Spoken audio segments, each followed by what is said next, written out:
දීවේ යක්කු නැටේ ලෙඩ දෙන්නේ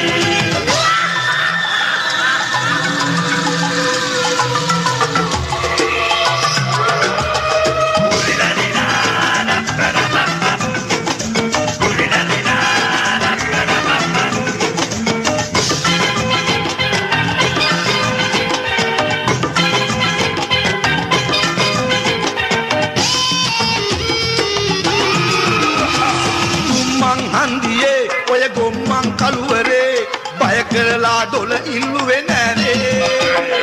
කොළඹ හතේ අපේ ලොකු තරු පහේ හෝටලේ